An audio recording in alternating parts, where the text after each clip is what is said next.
भारत में इबोला आ गया क्या फिर से दुनिया किसी नई महामारी के डर में जीने वाली है? और आखिर युगांडा से आई एक महिला ने पूरे हेल्थ सिस्टम को अलर्ट मोड पर क्यों ला दिया?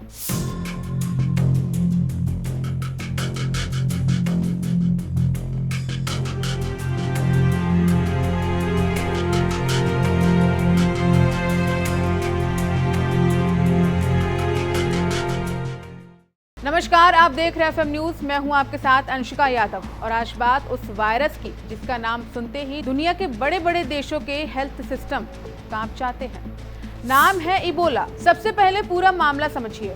युगांडा से एक महिला बेंगलुरु एयरपोर्ट पहुंचती है। महिला के शरीर में दर्द और कुछ ऐसे लक्षण दिखते हैं जो इबोला से मिलते जुलते बताए जाते हैं।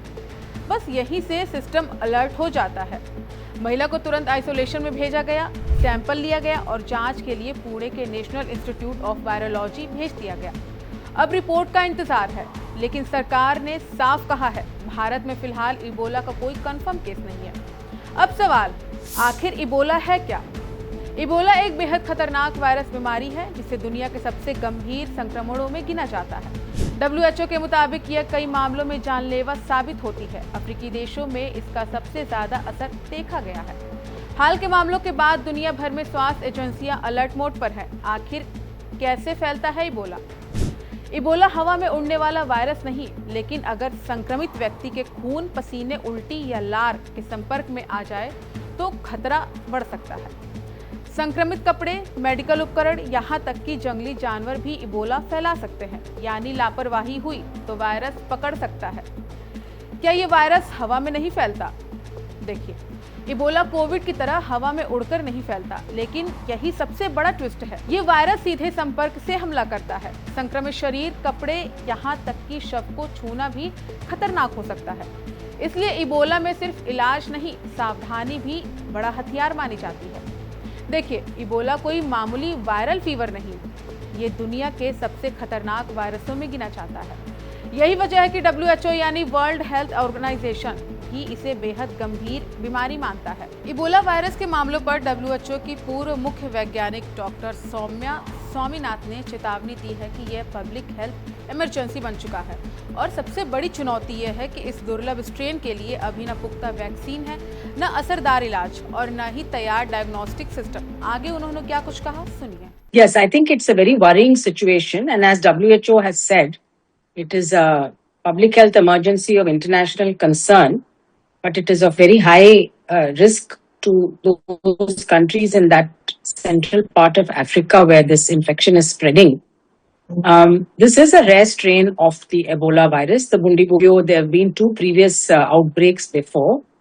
And the challenge is that the diagnostics and therapeutics, treatment options and vaccines have not been developed so far for this strain.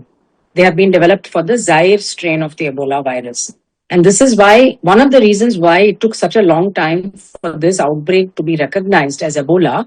Firstly, of course, it is in a very remote part of the Democratic Republic of Congo. There's a lot of conflict in that area. There's a lot of migration of people.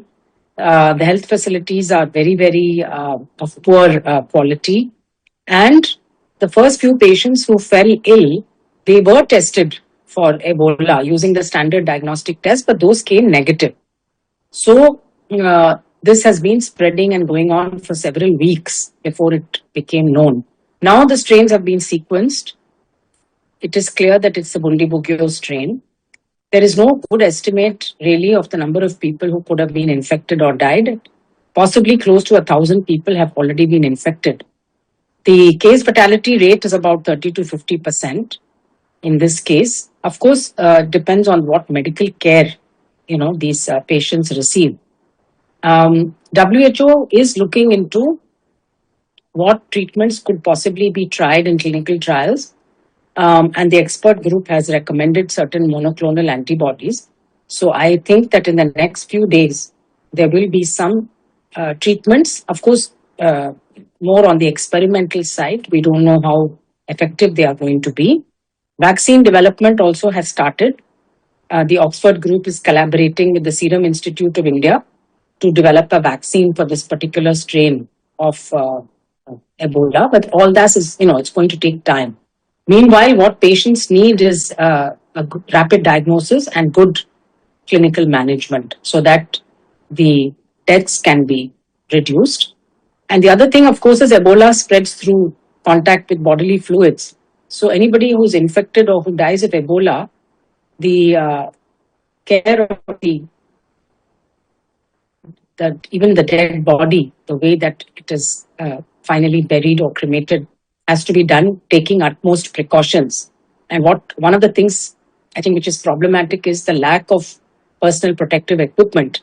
So I was very happy that India has sent the first shipment to the DRC with the equipments that are needed and which may not be available there or be in short supply. And so this will be of great help, I think, to the healthcare workers. अब जरा Africa का हाल समझिए। Congo में Ebola का कहर जारी है, कई लोगों की मौत हो चुकी है और अब इसका असर युगांडा तक पहुंच चुका है।